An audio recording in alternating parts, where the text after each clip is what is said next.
भगवान कृष्ण बोलने की अर्जुन के अर्जुन राधा रानी তিনি আমার কি না হতে পেরেছেন সব কিছু শান্ত দাস সখ্য বাৎসল্য মধুর সব রচের মধ্যে আবার সখী গুরু সেবিকা দাসী প্রেয়সী প্রিয়তমা যা কিছু পাওয়া যাবে খুঁজে যাবে সব কিছুর মধ্যেই রাধা রানী সব প্রকারে কৃষ্ণের সেবা করে এমনকি তো আর কেউ করতে পারে না তাই সমস্ত প্রজাপতিগণ রাধারানীর প্রকাশ রাধারানীর অংশ দ্বারকায় মহিষীগণ তারাও রাধারানীর অংশ স্বরূপা আর ব্রজেতে বৈকুণ্ঠেতে লক্ষ্মীগণ স্বর্গে দেবীগণ সকলেই তো রাধারানীর প্রকাশ তিনি হলেন মূল অংশিনী রাধা সকলেই পারা ঠাকুরানী সেই জন্য বললেন কি দেবী কৃষ্ণময়ী প্রোক্তা রাধিকা পর দেবতা সর্বলক্ষ্মীময়ী সর্বকান্তে সম্মোহিনী পরা দেবী প্রিয় গৌতমীয় তন্ত্রের মধ্যে রাধারানী সম্বন্ধে বললেন কি রাধারানী তিনি হলেন দেবী মানা পরমা সুন্দরী রাধারানীর মতো সুন্দরী আর কেউ হতে পারবে জগৎ বরেণ্য কে মিস ওয়ার্ল্ড লক্ষ্মী দেবী এখন তার থেকে সর্বশ্রেষ্ঠ সুন্দরী আর কি হবে তো লক্ষ্মী দেবী জগৎ বরেণ্য সুন্দরী নারায়ণের বক্ষ বিলাসিনী লক্ষ্মী দেবী কিন্তু সেই লক্ষ্মী দেবী কি করে লক্ষ্মীর জগঙ্গি কমলাস নখাঞ্চলাস বিন্দু মাপিনার হাতে লপ্ত মিশে লক্ষ্মী দেবী এত সুন্দরী হয়েও রাধারানী কত সুন্দরী তার সৌন্দর্যের গণনা মাপ করা বড় কঠিন ব্যাপার এমনকি আন্দাজ করাও যায় না তার মধ্য দিয়ে বললেন কি সেই লক্ষ্মী দেবী তিনি কত সুন্দরী বললেন সেই লক্ষ্মী দেবী রাধারানীর চরণ কমলের নখের অগ্রভাগে যে সৌন্দর্য ছটা সেই সৌন্দর্য ছটার এক কণ লাভ করতে পারে এত সুন্দরী লক্ষ্মী দেবী রাধারানীর চরণ কমলের নখের অগ্রভাগে যে সৌন্দর্য সেই সৌন্দর্যের এক কণাও লাভ করতে পারে না তাহলে রাধারানী কত সুন্দরী হবে তাহার সৌন্দর্যে মাপ করাও বড় কঠিন আন্দাজ করা কোন সময় কৃষ্ণ এখন বৃন্দাবনে প্রবেশ করেছে বৃন্দাবনে প্রবেশ করে দেখলেন কি হরিত বর্ণ বৃন্দাবন গোল্ডেন কালার স্বর্ণবর্ণ কান্তিতে চারদিকে জ্যোতিতে প্রকাশে চমৎকার দৃশ্য দেখেই চমৎকৃত হয়ে গেলেন তিনি ভাবলেন কি বৃন্দাবনে প্রবেশ করেছে কার এত জ্যোতি কার এত প্রকাশ কোন মতে বুঝে উঠতে পারছে তাই এখন প্রবেশ করতে করতে বৃন্দাবনে নিকুঞ্জ বনের কাছাকাছি হলেন সেই নিকুঞ্জ বনের কাছাকাছি হয়ে তিনি দেখতে পেলেন কি সেখানে এক অপূর্ব সুন্দরী তরুণী নিকুঞ্জ বনে দাঁড়িয়ে আছে তাহারই এত জ্যোতি এত প্রকাশ সূর্যের থেকেও আরো বেশি কৃষ্ণ যেমন কোটি সূর্য প্রভু কোটি কোটি সূর্যের সমান তেজশালী, ওই রকম প্রভাবশালী। তো রাধারানীও কৃষ্ণকে মাঠ করে দিচ্ছেন, তাহলে তিনি কেমন হবেন? কৃষ্ণ যেখানে চমৎকারী তার সৌন্দর্যের ছটায় তিনিও মুগ্ধ। তখন তিনি অনুমান করেছেন কোন এক তরুণী কিশোরীকে দেখেই আন্দাজ করছেন, কিম কান্তে কুলদেবতা কিংবা তারুণ্য লক্ষ্মীরিয়া।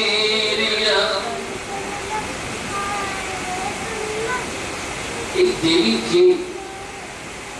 ইনি কি তারুণ্য রূপী লক্ষ্মী বা সৌন্দর্যের কুলদেবী কে? অথবা লক্ষ্মী দেবী, ব্রহ্মাণী, রুদ্রাণী, ইন্দ্রাণী, এদের মধ্যে তো কেউ নয়। কিন্তু কেউই তো কৃষ্ণের মনকে হরণ করতে পারে না। আর ক্ষমতায় নাই যে কৃষ্ণের মনকে হরণ করে নিতে পারে। তাহলে আমার মনকে হরণ করে কে? একমাত্র রাধারানী। তিনি ছাড়া যে আর কারো ক্ষমতায় নাই কৃষ্ণের মনকে হরণ করতে পারে। সেই কারণে বললেন কি, গোবিন্দানন্দিনী রাধা গোবিন্দ মোহিনী গোবিন্দ সর্বস্ব কৃষ্ণ কান্তা শিরোমণি। গোবিন্দানন্দিনী রাধারানী, যিনি গোবিন্দকে আনন্দ দেন, গোবিন্দের মনকেও যিনি মোহিত করেন, তিনি কে? রাধারানী। গোবিন্দ মনোমোহিনী, গোবিন্দ সর্বস্ব কৃষ্ণ কান্তা শিরোমণি। গোবিন্দের প্রাণ সর্বস্ব, কৃষ্ণ কান্তা গণের মধ্যে সর্বশিরোমণি স্বরূপা তিনি হলেন রাধারানী। তাই কৃষ্ণ নিশ্চয় করলেন ইনি রাধারানী ছাড়া অন্য কেউ নয়। তাই তিনি সেবা কুঞ্জে প্রবেশ করলেন।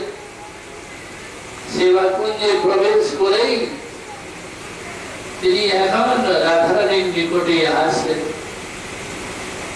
তার সামনে দাঁড়িয়েছেন, তাকে দেখে তিনি এতই আত্মহারা হয়ে গেলেন, এমনই মনেতে বিস্ময় হয়ে গেলেন যে রাধারানীকে দেখেই তিনি মুগ্ধ।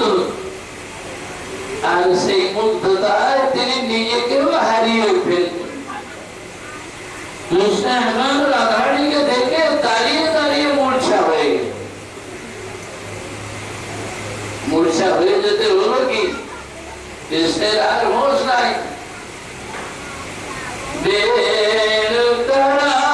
নিপাতিতম স্খলিতম শিখণ্ডম ভ্রষ্টং চ পীতবসনম ব্রজরাজশূলো যস্য কটাক্ষসরঘাৎ বিমূর্ছিতস্য ত্বং শ্রীরাধিকা পরিচরাম তদা রসেন। রাধারানীকে দেখেই কৃষ্ণ এমন ভাবে বেহুশ হয়ে গেলেন, হাত থেকে বেরু পড়ে গেল, মাটিতে পড়ে গেল, বংশীটি মাটিতে পড়ে গেল। আবার স্খলিতম শিখণ্ডম, মাথার মোর মুকুট, ময়ূরের পাখা মোর মুকুট পড়ে গেল। ভ্রষ্টং চ পীতবসনম, গলার দোপট্টা বসনটা বস্ত্র কি ভূমিকে আশ্রয় দিল। রাধারানীর চরণ তলে যাওয়ার জন্য, তাহার চরণ ধুলিকে পাওয়ার আশায় কৃষ্ণের পীতাম্বর দুপাট্টা বসা আর ওর মুকুট এখন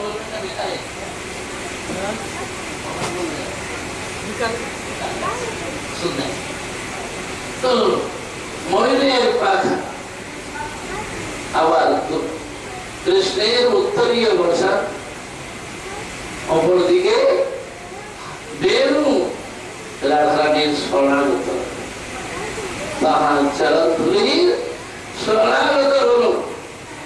এইভাবেই কৃষ্ণ বুঝতে পারছেন না যে কি হলো। বহুক্ষণ পরে যখন তাহার ধ্যান ভঙ্গ হয়েছে, মূর্ছা খুলেছে, ধ্যান মূর্ছা,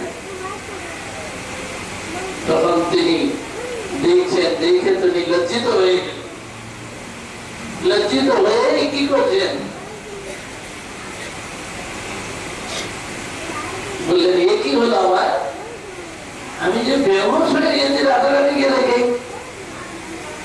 তারপরে এখন নিচের দিকে তাকিয়ে দেখলেন যে ওই যে বস্ত্রখানি পড়ে আছে দুপাট্টা গলার বসে, তাকে তুললেন, ময়ূর পাখাও তুলে মাথায় লাগাইলেন আর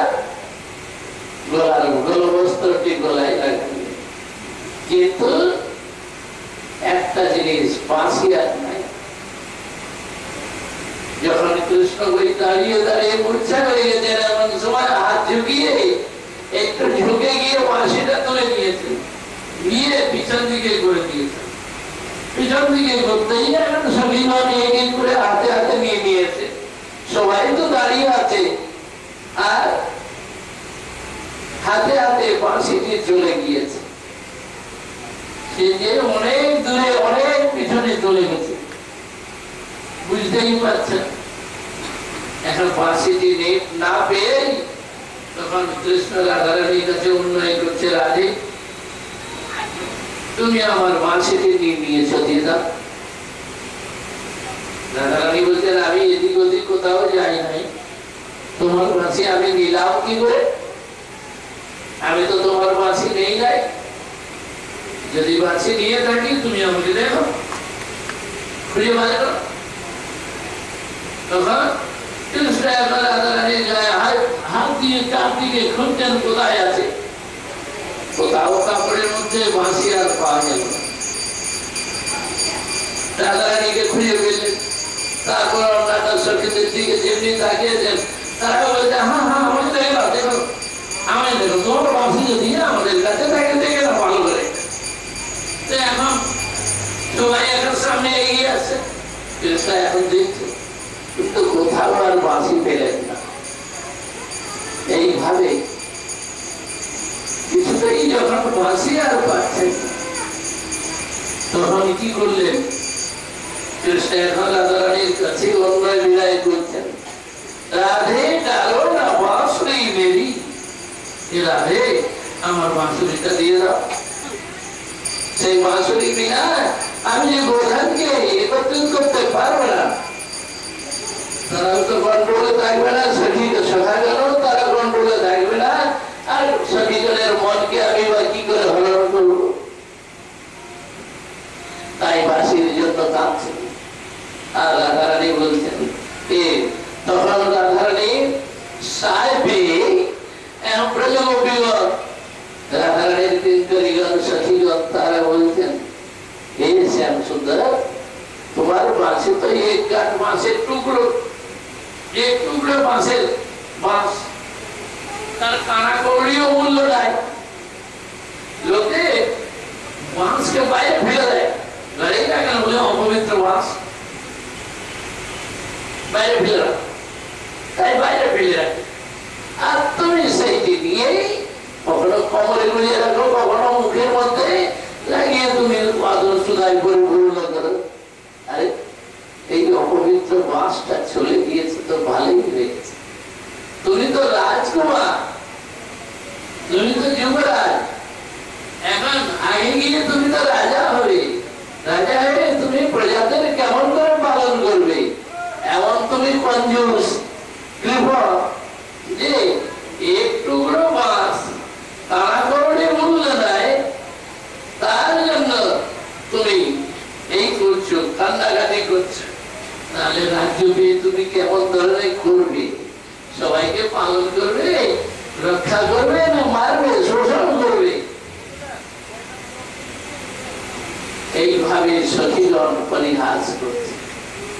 আর কৃষ্ণ রাধারানীর কাছে বারবার অনুনয় বিনয় করছেন বাঁশিটির জন্য।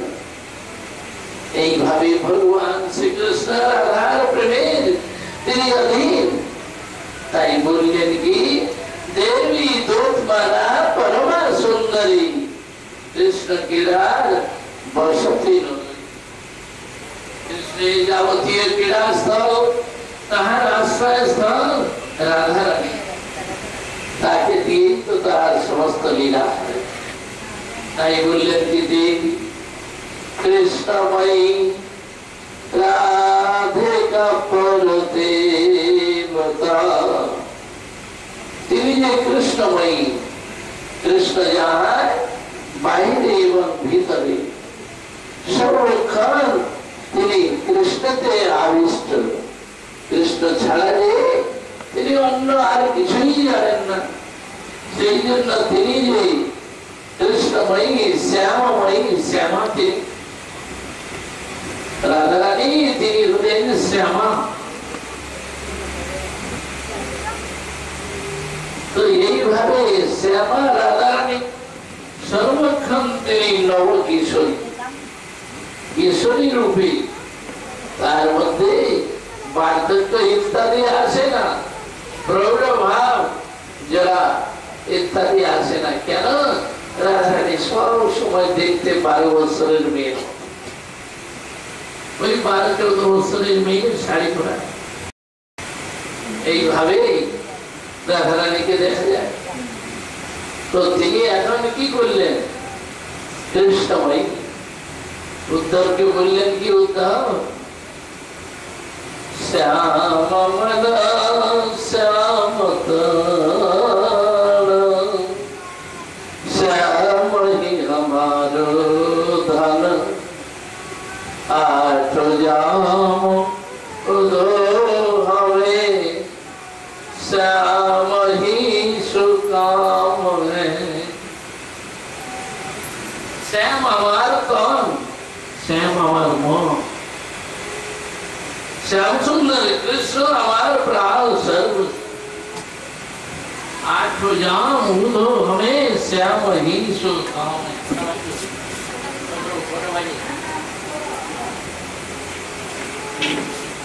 आठ जाम 24 प्रवर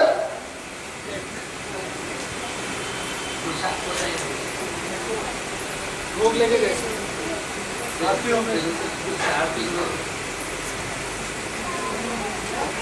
तो ताई बोललेन की সেই শ্যাম সুন্দর আমার তরুণ, আমার মন, আমার প্রাণ, আমার হৃদয়, দিন রাত 8 জাম অষ্টপ্রহর, যে সেই শ্যাম সুন্দরই আমার জীবন সর্ব। আবার বললেন কি, রাধিকা রাধারানী তাকে রাধিকা বললেন। বললেন রাধিকা কেন? তিনি যে রাধা, কৃষ্ণেই রাধতে রাধা, কৃষ্ণ যার আরাধনা করেন তিনি হলেন রাধা।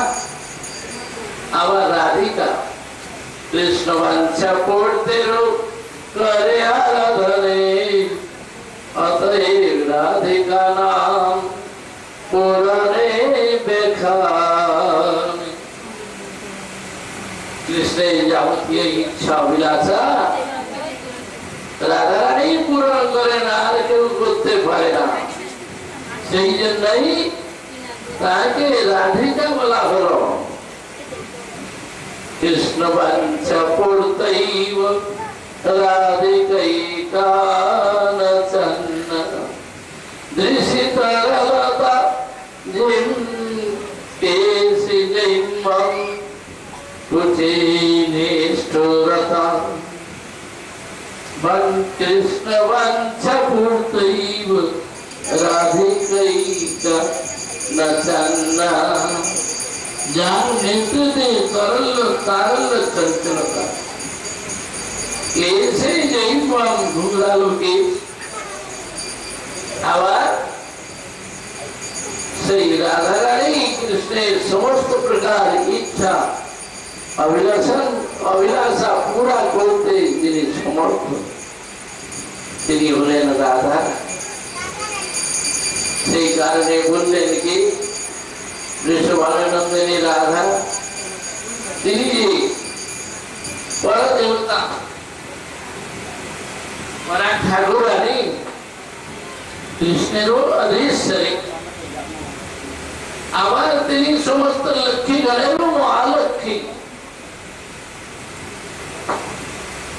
কৃষ্ণ কান্তা গণের মধ্যে শিরোমণি তিনি যে মহাভাব স্বরূপা, মহাভাবের মূর্তি, গুণের দ্বারা প্রেমের দ্বারা তিনি যে সকলকে বশীভূত করে রাখেন, কৃষ্ণকে বশীভূত করে নিয়েছেন, অন্য কেউ পারে না। কেন? কৃষ্ণ যে সদা সর্বদা তিনি মহাভাব রসকে আস্বাদন করেন। সেই মহাভাব রস একমাত্র রাধারানীর মধ্যে। তাই রাধারানী এভাবে কৃষ্ণকে বশীভূত করতে পারেন, অন্য কেউ সেভাবে পারে না।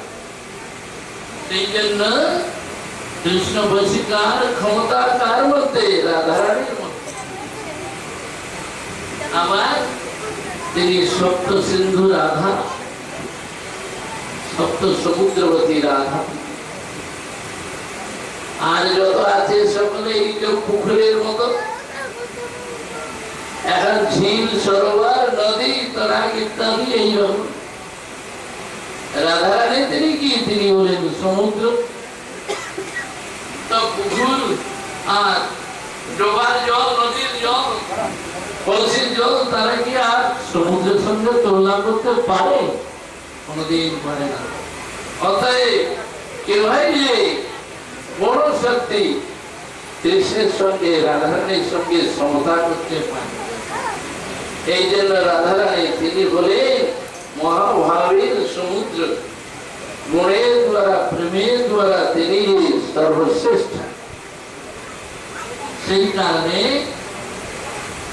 কৃষ্ণের অন্তরঙ্গা স্বরূপ শক্তি লাভনী তিনি হলেন শ্রী রাধা। আর দুর্গা দেবী তিনি কে? বহিরঙ্গা মায়া শক্তি, সৃষ্টি স্থিতি প্রলয় কারিণী শক্তি। ছায়ের वजस्य भुवनानि विवर्ते दुर्गा। তিনি যে ছায়া শক্তি স্বরূপা, রাধারানীর ছায়া হলো দুর্গা দেবী। তিনি যে শিবের পত্নী, শিবের ধরণী।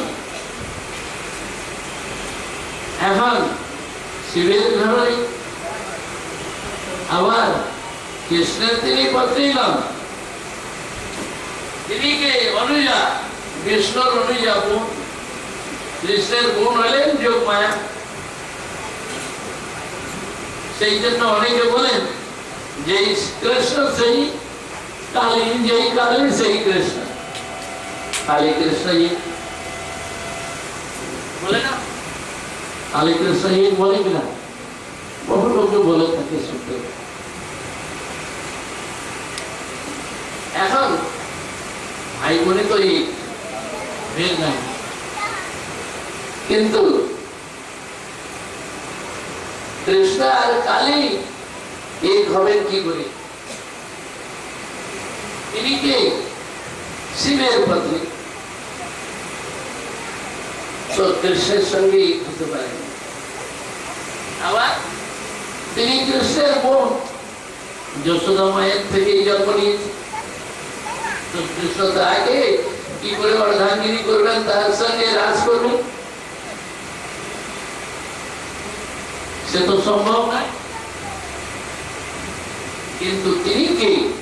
সৃষ্টি স্থিতি প্রলয় কারিণী সাধন শক্তি রেখা, ছায়ে वजस्य भुवनानि विवर्ते दुर्गा। सृष्टि स्थिति प्रलय कारिणी शक्ति আর কি? ছায়া রূপা।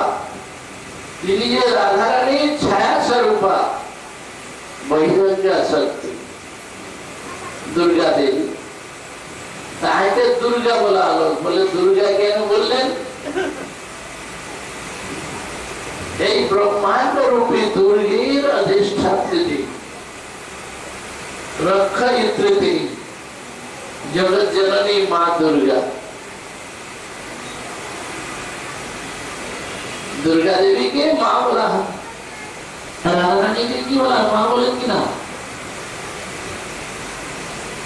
हाँ मायरा बोलूँ ना तो मायरा आसिक बोलो, हमने बोले कि ना?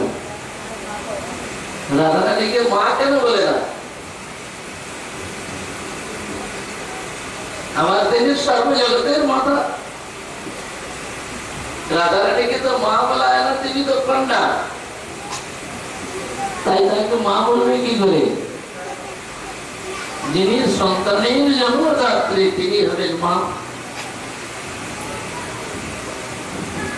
অন্য কেউ মা হয় না। আর দুর্গা মা, দুর্গা দেবী তিনি হলেন মা। কিন্তু রাধা রানীর তো আর কোনো সন্তান নাই, হয়েছে সন্তান? রাধা রানীর কোনো সন্তান নেই, अतः ताके माँ बोलेगा, ताके कन्या बोला। राधा रानी कन्या तेरी गो को कन्या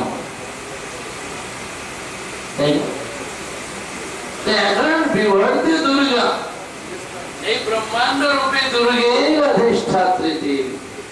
10 भुजा बोले दुर्गा माয়ের 10 भुजा কেন? সব মায়েদের 2 হাত আর দুর্গা মায়ের বেলা 10 হাত, তাই না? আপনাদের সকলের 2 হাত, তাহলে দুর্গা মায়েরও তো 2 হাত হবে না? 10 হাত হলেই তো সব মানে কিরকম দেখাবি, দেখতে না ভালো লাগে তো দ্বিতীয়, কিন্তু তিনি তো 2 ভুজা, অথচ 10 হাত দেখানো। বলে কেন? মানুষের জীবনে কত রকমের কর্ম আছে, 10টি কর্ম। এই জন্য দশকর্ম ভান্ডারে এক দোকানে নাম আছে, সেখানে গেলে যত পূজার জিনিস পাওয়া যায়। 10 কর্ম ভান্ডার। তো মানুষের জীবনে 10 রকমের কর্ম, গর্ভাধান, বংশবরণ, সীমন্ত, উন্নয়ন, তারপরে জন্ম, জাত সংস্কার, নামকরণ, চূড়াকরণ, অন্নপ্রাশন, উপনয়ন, বিবাহ, তারপরে মৃত্যু। এইভাবে 10টি কর্ম মানসিক জীবন। দুর্গা দেবী তিনি 10 হাতে সমস্ত মানুষকে কর্ম করিয়ে নেন। প্রত্যেক মানবে 10 প্রকারের কাজ করছে। আবার তার হাতে কালপাত, এই হাতে দিতে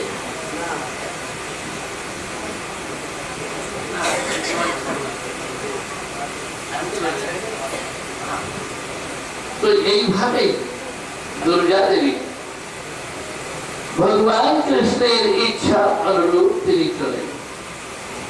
একদিকে তিনি মহামায়া, অপরদিকে তিনি যোগ মায়া, অথচ পূর্ণ স্বরূপে তিনি কে? রাধা রানী। আর সেই রাধা রানী তিনি কি? কৃষ্ণ মনোমোহিনী, কৃষ্ণ কান্তা শিরোমণি, তাই তাকে রাধিকা এবং রাধা বলে। আজকে আমরা সন্ধ্যায় সেই রাধা রানীর সম্বন্ধে এবং তাহার যত সমস্ত লীলা আছে ব্রজে, রাধা গোবিন্দের লীলা হয়েছে এবং রাধা রানীর ভাব এবং তত্ত্ব সিদ্ধান্ত আর আমরা বিশদ রূপে বর্ণন করব। এখন বেলা হয়ে গেছে, সকলেই উপবাস করে আছে, এই জন্য আরতি হোক। আরতির সঙ্গে সঙ্গে আপনারা সকলেই প্রসাদ নেবেন। এইখানেই রাখছি। বাচ্চা কল্পতরু কৃপা সিন্ধু বৈভূতি পতিতানাং পাবনে ভূ বৈষ্ণবে।